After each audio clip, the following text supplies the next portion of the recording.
Belinda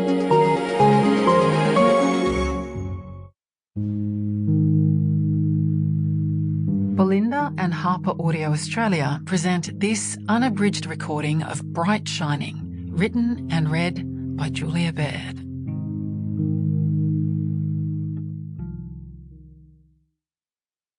This book was written on land first inhabited by Aboriginal people, most likely the Gaimagal, Guringai or Camaragal. I would like to pay my respects to the custodians of this saltwater-encircled country who lived in harmony with the sea and the land, fishing, painting, carving, clearing bush with fire, and to all elders of this ancient country's past, present and future. I'd also like to acknowledge the importance of telling the truth about our history, which has been warped, denied and dismissed for too long, so that enduring harms can be reckoned with and so our future may shine bright. For my brothers and my father, oak trees, all three. When we've been there 10,000 years, bright shining as the sun. From the hymn Amazing Grace. Grace has a grand laughter in it. Marilyn Robinson, Gilead.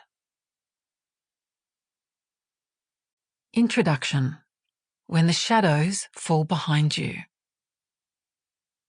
Grace is like the sun. It warms us, fuels us, and unerringly brings light. At first, and perhaps second glance though, the world seems to have been drained of it. Try to recall the last time you saw a public act of grace or an unexpected, extraordinary decency. Presidents trash talk, commentators sprawl and spit, vitriol is a currency of clicks, outrage is a profitable algorithm, and hate fills online pews.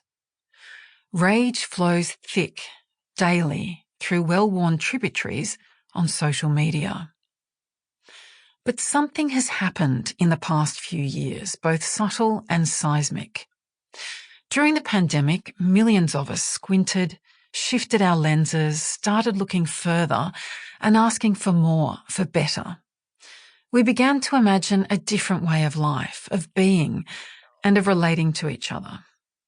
I wrote a book about the importance of hunting awe and wonder, of living deliberately and with purpose, of stout-hearted friendship, of finding an inner light when the world goes dark, and was astonished by the number of people who wrote to me to say, "Me too, I feel the same."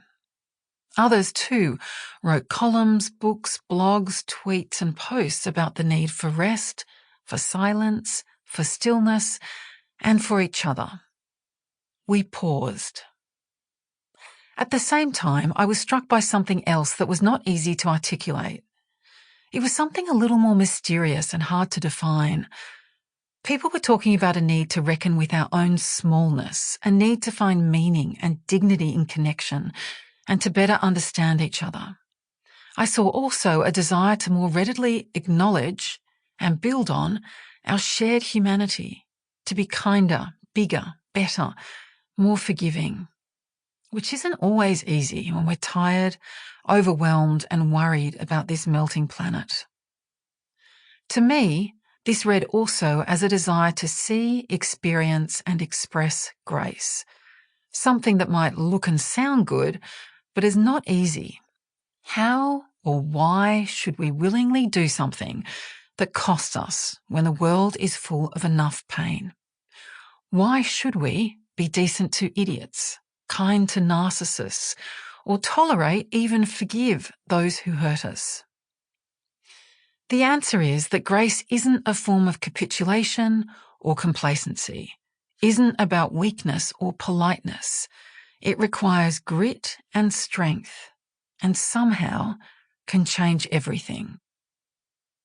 This is what I became determined to understand. My quest has become even more urgent given that we live in an era when grace is an increasingly rare currency.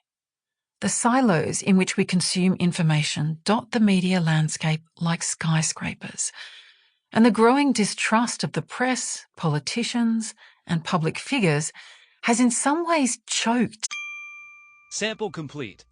Ready to continue?